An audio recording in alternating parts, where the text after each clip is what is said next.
Hello, SWK 615. Sorry, I'm not with you today and you're having to watch me on Zoom.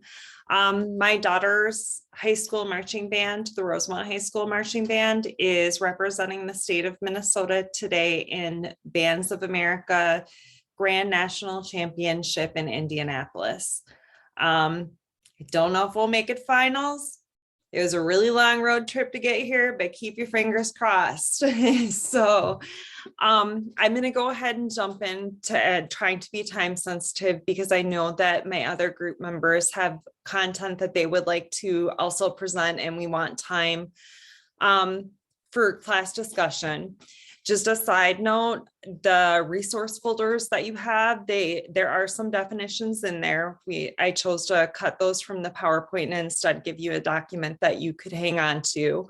And in addition, there's some recent events that are going on and also just some resources.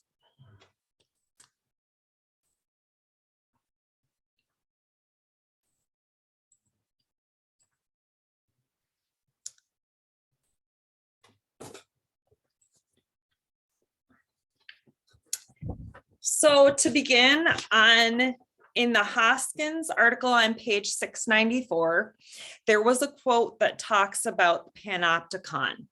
This is a picture for those that are not familiar with Foucault's panopticon. What it is the panopticon was the ultimate realization of modern disciplinary institution.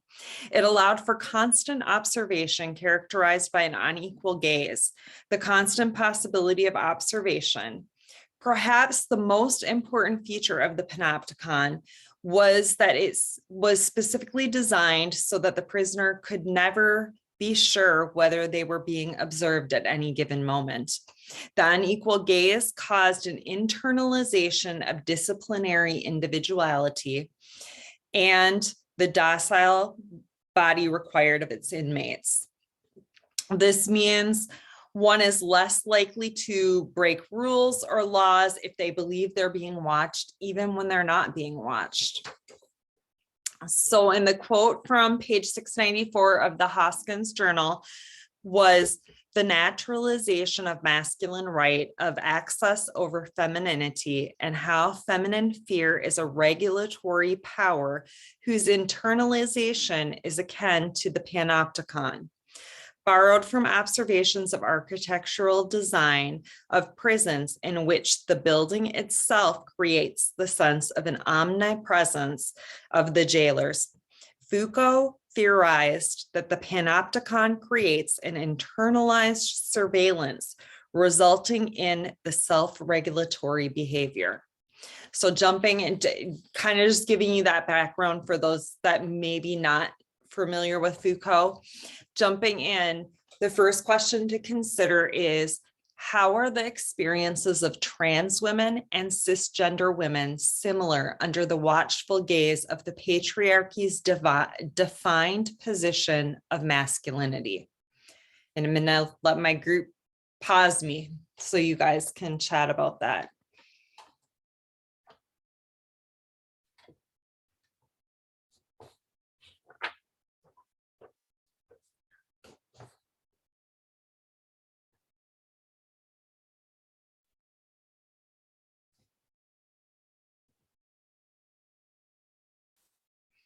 Okay, hopefully there is enough time for a pause. Jumping into these, I've chosen videos to discuss the transgender and cisgender experience. The transgender and non-binary experience. I myself am a cisgender woman, and so I wanted to honor the lived experience of those in the community versus me explaining what it may be like. So, and this quote that I picked, it's from another journal article that wasn't for the class, and it just explains, although there were no significant racial differences in overall hate crimes, An important finding is that there were significant racial and ethnic differences in the types of hate crimes trans women experienced. Black and Latina trans women had the highest burden of battery with a weapon, while white and other trans women had the highest burden of sexual assault. The reason I pulled that quote out is a lot of times people try to like argue back, well, all trans individuals have marginalized experiences, so why is it a public health crisis for Latino and Black trans women? And the reason why is because although they are marginalized as a community, Latino and Black trans women die at a higher rate due to the fatal force of the hate crimes used against them. Well, today, men have just about did it. This boy messages me, and he's like, hi, you're cute. I'm like, thank you. You know, I'm not stuck up. I'm going to say thank you. I mean, I know, but thank you. And then he asked me, am I top, bottom, or verse? I said, Indian food. He said, I'm confused. I asked you your sexual position in bed. And I said, oh, I thought you asked me an appropriate getting to know you question. Stop sexually objectifying trans women because you think in your sick mind that we transition simply to be sexually attractive to you. We don't do this to be your fantasy. This is our livelihood. Please respect my heartbeat. I'm a human too. This next one is going to be a very short video clip that doesn't totally, doesn't totally explain the circumstance. So I'm going to give some background on it. So Brianna Nigron is a young Asian trans woman, TikTok content creator. She recently produced a video addressing trying to take a high road to a micro assault she received after being crowned a winner of a beauty pageant. To give you background, she's a young lady that I do follow. And in other videos she's created, she brings awareness to the marginalization she personally experiences as a trans woman who does not fit into the stereotypical Asian beauty standard for females. I'm gonna let God fix it, because if I fix it, I'm going to jail. And one thing that she does bring out in some of her videos is, you know, you take the higher road, but it doesn't mean that it doesn't personally affect you or that you don't take that trauma and that pain home. The next quote is from the Austin article, and it is the quote that explains social workers are encouraged to advocate that all future structures be built with gender neutral washrooms rather than sex designed washrooms. Results are clearly indicated students' challenges related to paperwork and forms which use students' legal names and binary categories of gender. Dismantling these outdated protocols and replacing them with more inclusive and affirming practices are important.